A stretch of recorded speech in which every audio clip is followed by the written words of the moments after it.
When you reach 40, people assume you have it all figured out. They think heartbreak is for the young, for those who still believe love lasts forever. But heartbreak after 40 hits differently. It doesn't just break your heart, it shakes your entire identity.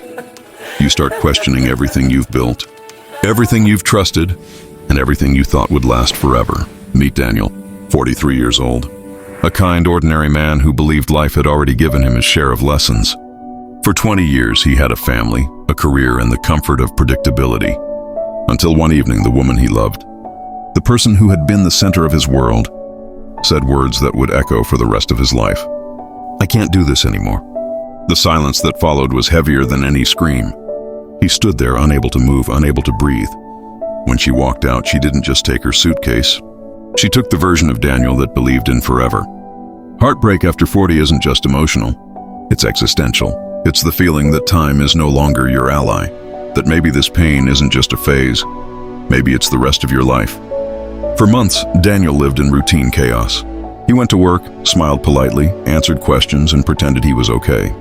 But inside, he was collapsing. Nights were the hardest. The house felt like a museum of memories, every object whispering stories of what used to be. He tried distractions, the gym, new hobbies, social media, but nothing filled the emptiness. Because heartbreak doesn't just live in the mind, it settles in the bones. It changes the rhythm of your breathing, the tone of your thoughts, the pace of your mornings. One evening, while scrolling through his phone, Daniel stumbled upon an old photo, his wedding day. He didn't cry. He didn't smile. He simply stared. Then something inside whispered, "You're still alive, so live." That night became his turning point. He wrote a letter, not to her, but to himself. It started with one sentence. "You owe yourself the love you kept trying to give to someone else." It was the first honest thing he had written in years.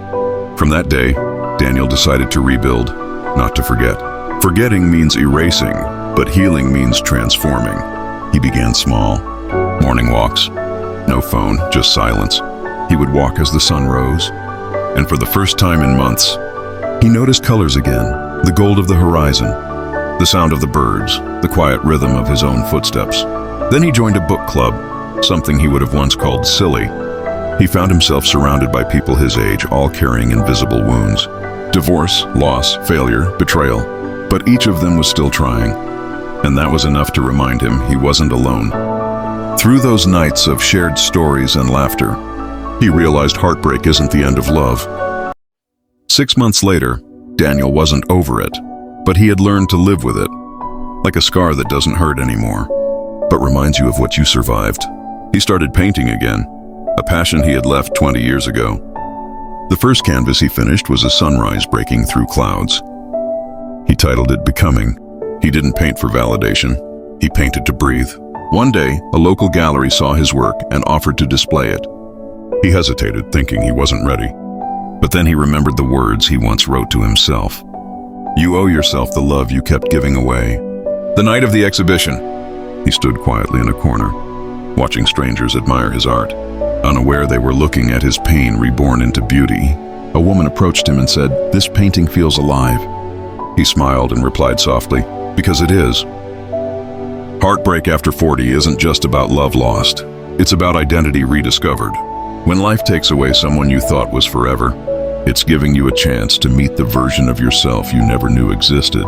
You begin to learn that peace isn't found in another person's arms. It's found in your own presence. That loneliness isn't a punishment, it's a pause. A sacred silence that allows your soul to reorganize itself. Daniel's story isn't unique. There are millions like him. But what makes it powerful is that he didn't chase healing. He allowed it. Healing isn't an event, it's a rhythm. Some days you'll dance with it, and some days you'll crawl through it. But as long as you keep moving, it keeps moving too. If you are watching this and you're over 40, carrying the weight of heartbreak, I want you to pause. Take a deep breath. You are not too old to heal. You are not too late to start again. You are not broken beyond repair. The story of your life isn't ending here. It's only being rewritten.